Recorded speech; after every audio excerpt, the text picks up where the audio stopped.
मदद। रात 10 बजे लगभग अचानक मुझे एलर्जी हो गई।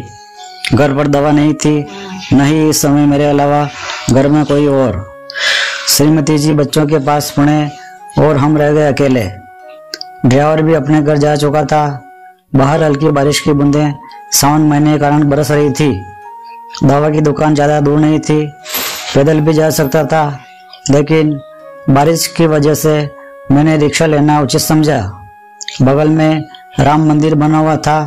एक रिक्शा वाला भगवान की प्रार्थना कर रहा था। मैंने उससे पूछा, चलोगे तो? उसने सहमति में सिर हिलाया और बैठ गए हम रिक्शा में। रिक्शा वाला काफी बीमार लग रहा था और उसकी आंखों में आंसू भी थे। मैंने पूछा, क्या हुआ भैया, रो क्यों रहे हो और तुम्हारी तबीयत भी ठीक नहीं लग रही? बारिश की वजह से 3 दिन से सवारी नहीं मिली, वह भूखा है, बदन दर्द भी कर रहा है। अभी भगवान से प्रार्थना कर रहा था, मुझे भोजन दे दो, मेरे रिक्शे के लिए सवारी भेज दो। मैं बिना कुछ बोले रिक्शा रुकाकर दवा की दुकान पर चला गया। वहां खड़े खड़े सोच रहा था, कहीं भगवान ने तो मुझे इसकी मदद के लिए नहीं भेजा, क्योंकि यदि यही एलर्जी आधे घंटे पहले उठती तो मैं ड्राइवर से दवा मंगाता। रात को बाहर निकलने की मुझे कोई जरूरत भी नहीं थी और पानी न बरसता तो मैं रिक्शे में भी न बैठता। मन ही मन भगवान को याद किया और पूछ ही लिया भगवान से, मुझे बताइए, क्या आपने रिक्शे वाले की मदद के लिए भेजा? भगवान को धन्यवाद दिया। अपने दवाई के साथ रिक्शे वाले के लिए भी दवा ली। बगल के रेस्तरां में से छोले भटूरे पैक कराए और रिक्शे पर जाकर बैठ गया।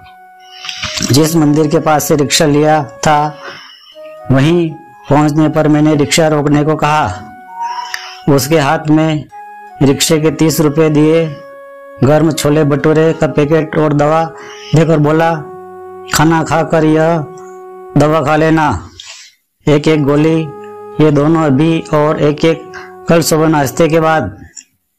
उसके बाद मुझे आकर फिर दिखा जाना। रोते हुए रिक्शा वाला बोला, मैंने तो भगवान से 2 रोटी मांगी थी, लेकिन भगवान ने मुझे छोले भटूरे दे दिए। कई महीनों से इन्हें खाने की इच्छा थी। आज भगवान ने मेरी प्रार्थना सुन ली और मंदिर के पास जो बंदा रहता है उसको मदद के लिए भेज दिया। कई बातें बोलता रहा और मैं स्तब्ध होकर सुन रहा था। आकर सोचा, उस रेस्तरां में बहुत सारी चीजें भी थी, कुछ और भी ले सकता था, समोसा या खाने की थाली, और मैंने छोले भटूरे ही क्यों लिए? क्या सच में रात को भगवान ने मुझे भक्त की मदद के लिए ही भेजा था?